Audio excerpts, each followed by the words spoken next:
Ok, ¿qué tal? Bienvenidos a un nuevo video. Ahora vamos a hablar de la parte 2 de las infecciones pulmonares. En el video anterior abarcamos levemente bronquitis, neumonía más que todo. Ahora vamos a hablar un poco de absceso pulmonar, vamos a hablar un poquito de empiema y de ahí vamos al tema más grande que va a ser tuberculosis. Entonces, comenzamos hablando de absceso pulmonar.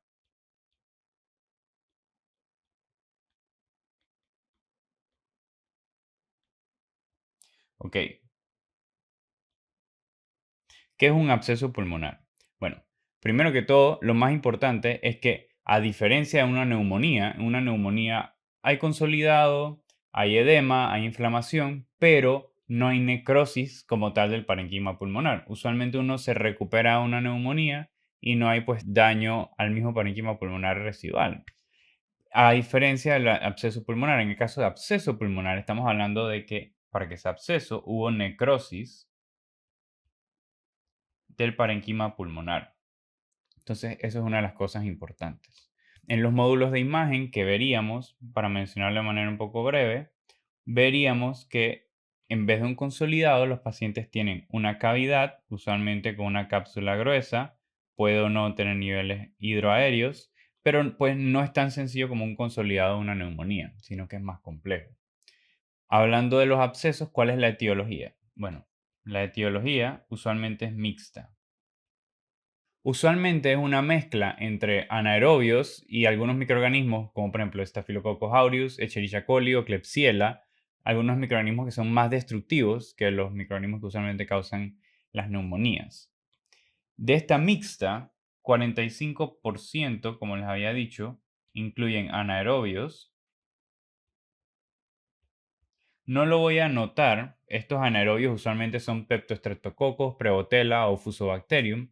No es necesario anotarlo porque no es necesario aprenderse el nombre. Lo importante es que todos estos microorganismos que acabo de mencionar están presentes en la cavidad oral. Entonces, usualmente los pacientes que están predispuestos a absceso pulmonar tienen enfermedad periodontal y de ahí salen 45% de los microorganismos que causan el absceso.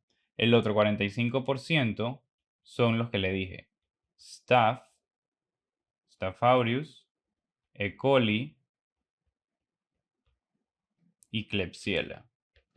Entonces, ¿qué población está en riesgo? Bueno, la población que está en riesgo de tener abscesos pulmonares son los que tienen enfermedad periodontal, como les dije por la parte de los anaerobios, y los pacientes que están predispuestos a aspirar o broncoaspirar. ¿Qué pacientes serían estos? Serían pacientes, por ejemplo, que convulsionaron, están predispuestos a aspirar, broncoaspirar, pacientes con enfermedad cerebrovascular, por ejemplo, que no tragan bien debido a la enfermedad cerebrovascular y la comida la tragan mal y pasa a la vía aérea, pacientes alcohólicos, tos de etanol, pacientes alcohólicos, por ejemplo, entre otros, son pacientes que están predispuestos a aspirar. De ahí vienen la mayoría de los microorganismos, pacientes que aspiran y o tienen algún tipo de enfermedad periodontal. ¿Cómo se presentarían los pacientes? Bueno, en cuanto a la clínica, parecido a una neumonía, fiebre, tos. La evolución es un poco más larga, o sea, semanas en vez de días. Por ejemplo, en 1 o 2 semanas fue que fue desarrollando los síntomas en vez de 2 o 3 días. Pero una pista muy importante para los casos de que están hablando de un absceso pulmonar es el esputo. El esputo va a ser extremadamente maloliente y va a ser un color que no es usual. O sea, no estamos hablando de un esputo verde, sino más un esputo de chocolate, como había mencionado en el video anterior. Este va a ser maloliente, pútrido, a veces van a describir el olor del esputo. Al momento del diagnóstico, lo primero lo voy a sospechar con la radiografía de tórax. Ahora, las localizaciones van a ser las mismas. Usualmente, una de las localizaciones va a ser, si esta es una radiografía de tórax, va a ser en los lóbulos inferiores, porque claro, como los pacientes que tienen abscesos pulmonares son aquellos que broncoaspiran, usualmente hablamos de lóbulos inferiores, cualquiera de los dos pulmones, o si ellos broncoaspiraron sentados o en posición erecta. Pero si los pacientes broncoaspiraron en posición supina o acostados, entonces la localización no va a ser los lóbulos inferiores, sino que va a ser en el aspecto posterior del lóbulo superior derecho. Entonces va a estar acá arriba, en el pulmón derecho. Una vez que tengo la radiografía de tórax, puedo identificar mejor porque la radiografía me va a sugerir ciertas cosas, pero usualmente no es necesariamente clara. Entonces yo trataría de hacer una tomografía, un CAT de tórax, para identificar mejor el absceso pulmonar. Y en cuanto al tratamiento, como ven que los microorganismos gran porcentaje incluyen anaerobios y son bastante mixtos, la idea es incluir un antibiótico que cubra anaerobios. Entonces, una regla que habíamos hablado al principio, todo lo arriba del diafragma lo cubre bien clindamicina. Entonces, clindamicina es una buena opción en estos pacientes. Otras dos cosas que quería hablar son complicaciones de neumonía.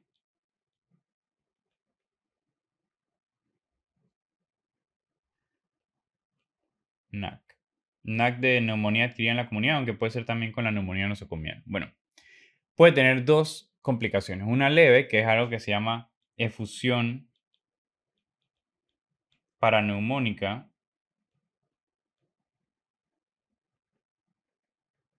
que es que los pacientes, además del consolidado de la neumonía, van a tener una leve efusión, usualmente del mismo lado de la neumonía. Esta efusión resuelve sola con los antibióticos, es decir, que lo único que yo necesito para tratar esto son antibióticos. Quería mencionar esto porque hay otra que es empiema. Cuando hablamos de que el paciente tiene empiema, usualmente ya esto es mucho más complicado. Esto es una neumonía que no fue tratada por una buena cantidad de tiempo y entonces el paciente va a tener pus en varios lugares del pulmón. Usualmente esto va a estar septado porque, bueno, viene la cascada de coagulación, fibrina y septa los diferentes lugares y entonces es un caso más complicado. Entonces los empiemas, a diferencia de la efusión paraneumónica, sí va a necesitar manejo quirúrgico, como por ejemplo poner un tubo de una toracostomía, poner un tubo pleural. Entonces quería mencionarle eso de las complicaciones. Ahora vamos a pasar a tuberculosis.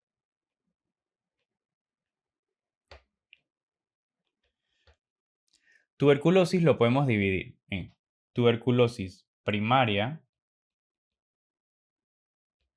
y tuberculosis secundaria.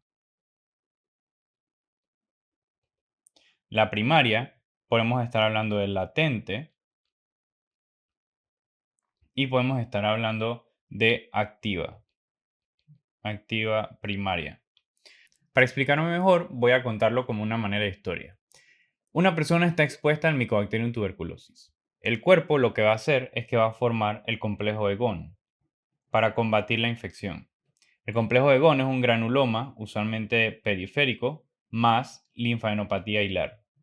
Entonces, luego de formar el complejo de Ghon, pueden ocurrir tres cosas. Una, que no se infecte y que lo pondría por acá porque no nos importa, no hay infección. Y las otras es que sí permanezca una infección, pero permanezca de forma latente, o que el cuerpo no pueda combatir adecuadamente el Mycobacterium y haya una infección activa. Entonces, más del 90% de los casos, la infección va a quedar como latente y menos del 10% va a quedar como infección activa. Latente es más complicado y más largo, así que vamos a hablar rápidamente de activa. En esta infección activa, ¿de quién estamos hablando? Vamos a estar hablando de pacientes que están inmunocomprometidos, por ejemplo, pacientes VIH, que no habían estado expuestos previamente a tuberculosis, pacientes inmunocomprometidos.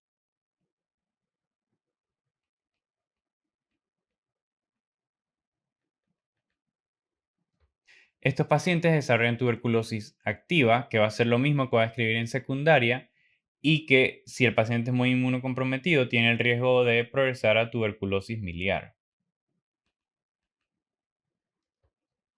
Ahora voy a dejar activa así porque el resto de las cosas activas van a ser iguales a una tuberculosis secundaria y vamos a hablar de latente. Entonces, volviendo al 90% de los pacientes que quedan con tuberculosis latente, esta es una tuberculosis que para los pacientes va a ser asintomática, va a ser no contagiosa, pero hay un riesgo del 5 a 10% de reactivación. Y esa reactivación sería tuberculosis secundaria. Usualmente este 5 a 10%, claro, va a ser más alto en los pacientes inmunocomprometidos que desarrollan, por ejemplo, diabetes, que tienen un trasplante, que tienen que usar esteroides por alguna razón o que se contagian de VIH, usualmente. Ok, para el diagnóstico de tuberculosis latente, yo uso PPD o IGRA.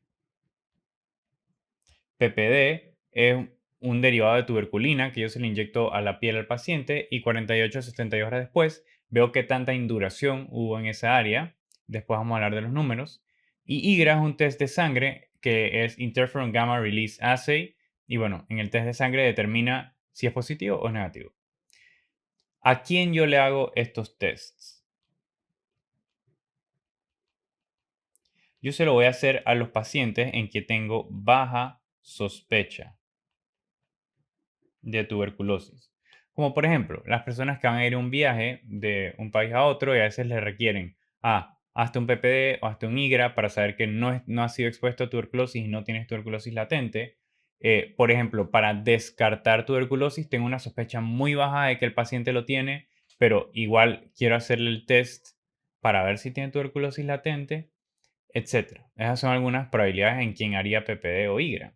Si yo pienso que la persona tiene tuberculosis o puede tener tuberculosis activa o tiene algún hallazgo en una radiografía, no me voy por este camino. Pero si tengo la baja sospecha, sí me voy por este camino. Ok, entonces, a quien tiene baja sospecha, ¿qué es lo que hago?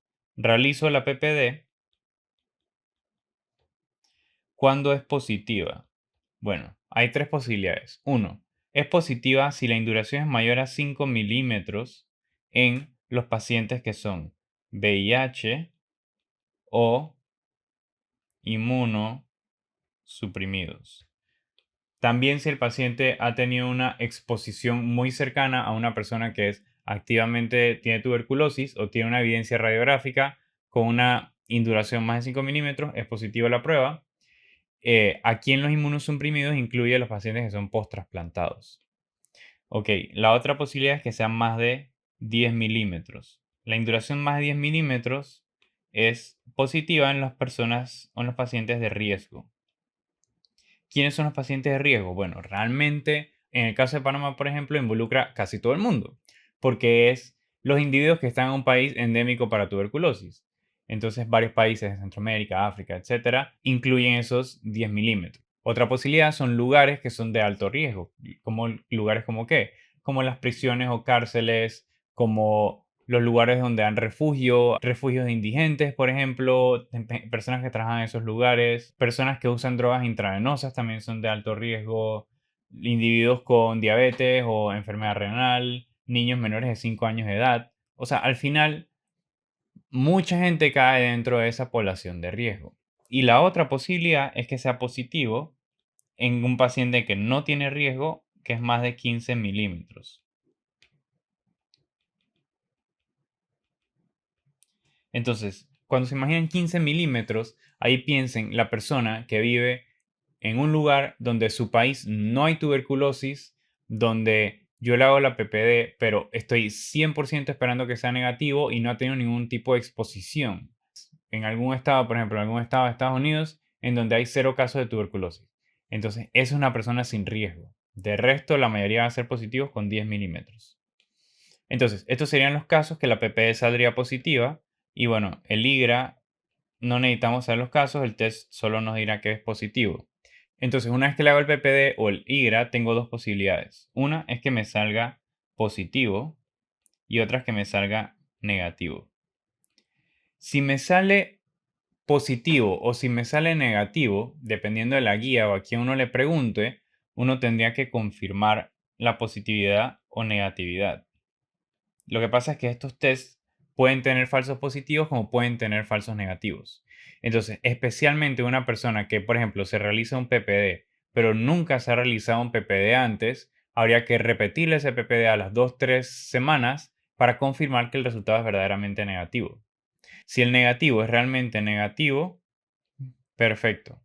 No hay nada y el paciente ya se va para la casa o se va con su prueba negativa, no hay nada más que hacer aquí. Si es realmente positivo, entonces el siguiente paso sería realizar una radiografía de tórax. Lo que hago con la radiografía de tórax es que quiero descartar que se trata de una tuberculosis activa. Entonces, si la radiografía de tórax sale positiva, entonces estamos hablando de TBC activa, el cual tratamiento lo vamos a ver en el lado de acá. Por otro lado, yo estoy esperando que la radiografía me salga negativa. Si la radiografía me sale negativa, entonces de aquí yo trato al paciente. ¿Cómo lo trato? Lo trato con isoniazida por 6 a 9 meses. Únicamente isoniazida. Ahorita más adelante voy a hablar de los efectos adversos de isoniazida, pero que sepan que isoniazida depleta la vitamina B6, por tanto yo tengo que dar isoniazida más vitamina B6 o piridoxina. Ok, entonces, esto es con tuberculosis latente. Ahora vamos a pasar a hablar de tuberculosis activa, que usualmente nos referiremos a los casos de que es secundaria. Secundaria usualmente es una reactivación. El paciente tenía tuberculosis latente y la micobacteria superó el sistema inmune y causó una tuberculosis secundaria. Usualmente estamos hablando de que ese es el caso. Todo esto, lo que voy a mencionar aquí, es lo mismo que podría ser en activa. La clínica, los pacientes van a tener clínica activa. Ellos van a tener tos, usualmente por más de 3 semanas. Va a tener pérdida de peso. Va a tener fiebre. Y con fiebre también puede ser, más que todo sería febrícula. Pueden hablar también de sudoración en las tardes, sudoración en las noches, que es cuando le quiere dar fiebre. También va a tener producción de esputo. Y también ese esputo puede tener o puede no tener producción de hemoptisis. Y bueno, aunque no es necesario decirlo, claro que esta secundaria o la activa sí va a ser una tuberculosis contagiosa, a diferencia de la latente. La tuberculosis puede ser pulmonar, que es lo que he estado mencionando, en donde usualmente en la radiografía yo voy a ver que el paciente tiene una caverna acá arriba, pero él también puede tener derrame pleural. Puede tenerlo unilateral o puede tenerlo contralateral también. Este derrame pleural en tuberculosis puede abarcar todo el pulmón, especialmente si los pacientes no se presentaron, tienen una tos por años y nunca se presentaron a atenderse y solo van a atenderse una vez que ya están disnéicos. Que claro, si tienes un derrame de todo el pulmón, obviamente va a estar disnéico, quizás hasta hipoxémico. Pero otra opción es que la tuberculosis sea extrapulmonar. Y en extrapulmonar la tuberculosis puede afectar prácticamente cualquier sistema, todos los sistemas, por decirlo así. El más común afectado va a ser los ganglios con una adenitis. Es el más común luego de la tuberculosis pulmonar, pero además de esto, los pacientes pueden tener meningitis, que en el caso de meningitis la apliqué en infección del sistema nervioso central y la única diferencia es que aquí hay que tratar la tuberculosis por más meses, 9 a 12 meses. También puede tener tuberculosis pericárdica. Para explicar brevemente tuberculosis pericárdica, lo que va a pasar es que primero va a haber una efusión pericárdica, que esta efusión primero va a tener neutrófilos y las micobacterias, luego se va a volver serosanguinolenta con linfocitos, se va a reabsorber el exudado y se va a calcificar el pericardio y va a haber granulomas caseificantes. Entonces, ya una vez que es tardía, va a tener un pericardio calcificado. Sepan que puede pasar eso o también puede tener una efusión dependiendo si es más temprano. Otra va a ser TBC adrenal, que es una causa muy común de falla adrenal en los países tercermundistas. Puede ser tuberculosis cutánea también.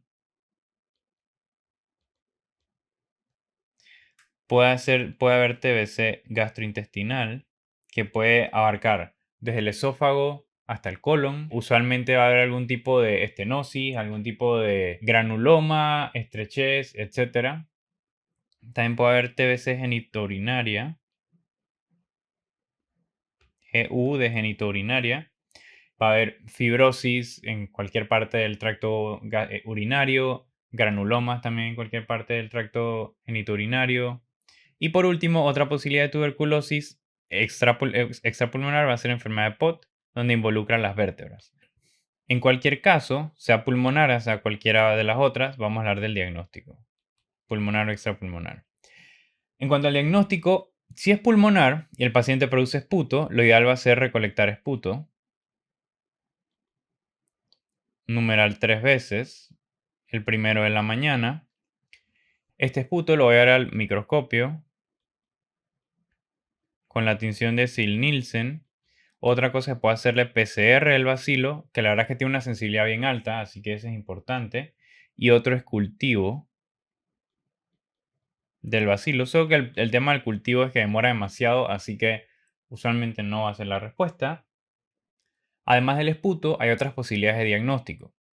Primero, si es un niño. Si es un niño recién nacido, bebé, lactante o incluso un niño pues muy chico, ellos usualmente no producen esputo. Entonces, ¿qué es lo que yo hago? Bueno, si yo quiero descartar que ellos tengan tuberculosis, lo más probable es que ellos, claro, tragan saliva y entonces esa saliva cae en el estómago y por tanto yo hago un lavado gástrico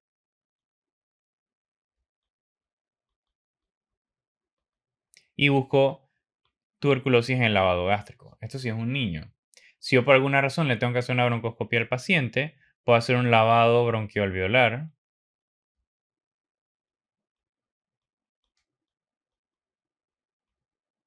y mido lo mismo, microscopía, PCR cultivo en lavado bronquiolveolar, también buscando la tuberculosis.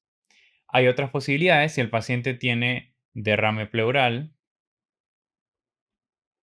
entonces yo puedo hacer lo mismo, microscopía, PCR, microscopio, PCR, cultivo.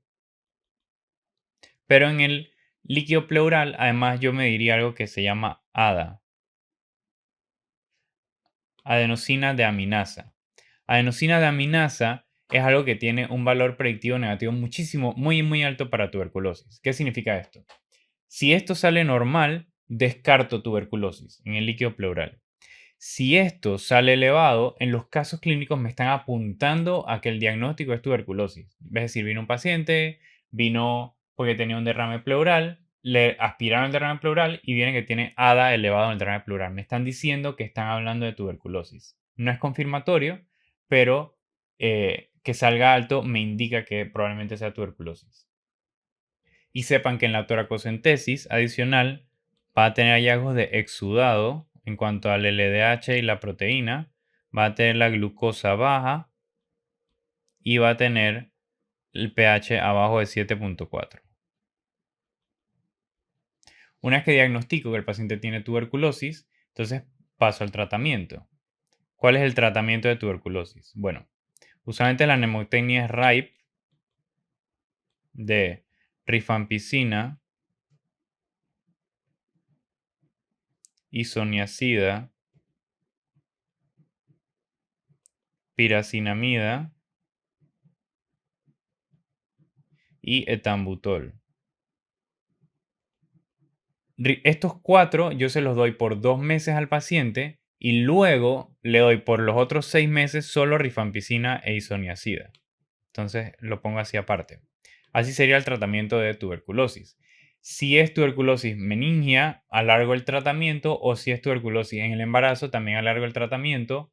De resto, usualmente también es entre 6 meses y quizás lo puedo prolongar hasta 9 meses en ciertos casos. Es importante saberse los efectos adversos de estos medicamentos. De rifampicina es importante mencionar hepatitis y secreciones color naranja. Todas las secreciones. Entonces es importante mencionar eso al paciente, que todas las secreciones del cuerpo van a ser de color naranja. Eso en cuanto a rifampicina. isoniazida me puede producir hepatotoxicidad. Voy alternando los colores para que sea más fácil diferenciarlo. Y me produce deficiencia de vitamina B6. ¿Cómo se manifiesta la deficiencia de vitamina B6? Se manifiesta con anemia sideroblástica y con neuropatía periférica.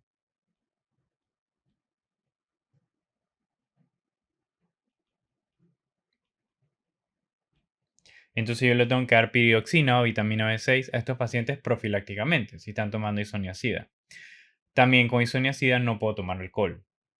Piracinamida me puede producir hiperuricemia benigna y etambutol me puede producir neuritis óptica.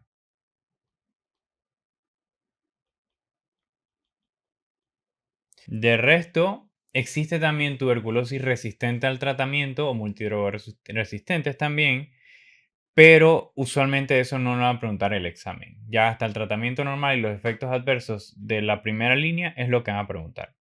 Entonces, de repaso, tenemos tuberculosis de un paciente que tuvo exposición a Mycobacterium, forma el complejo de Ghon, entonces puede que se libere de la infección, o sea, lo combata y no quede nada, o puede que quede de forma primaria activa o latente.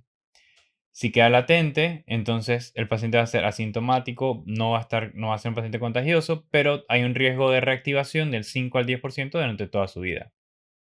¿Cómo le diagnostico? Si él tiene baja sospecha, le hago un PPD o IGRA, el PPD más de 5 milímetros en VIH inmunosuprimidos, más de 10 milímetros en casi el resto de la población. Luego hago una radiografía de tórax y si sale negativo, isoniazida por 6 a 9 meses. Por otro lado, si es una tuberculosis activa o es una tuberculosis que es por reactivación, o sea, es secundaria, entonces la clínica va a ser tos, pérdida de peso, fiebre, producción de esputo. Puede tener muchísimas manifestaciones de pulmonar o extrapulmonar, pero lo que es importante resaltar aquí es que, uno, si tengo derrame pleural, para el lado del diagnóstico uso ADA, veo que va a ser un exudado bajo en glucosa, pH bajo, y ADA alto me apunta hacia tuberculosis. Si es un niño, uso un lavado gástrico. Y el resto de los pacientes con un esputo puedo diagnosticar tuberculosis y el tratamiento va a ser RIPE de rifampicina, isoniazida, piracinamida y etambutol. Recordar que con isoniazida tengo que dar piridoxina porque puede producir deficiencia de vitamina B6. Y deficiencia de vitamina B6 se va a manifestar como una neuropatía periférica. El pie no puede levantar el pie adecuadamente o le duele la pierna de alguna manera. Usualmente es piernas o brazos. O la deficiencia de vitamina B6 se puede manifestar como anemia sideroblástica. Entonces, eso sería tuberculosis y el resto de las infecciones pulmonares. Los veo para el próximo video.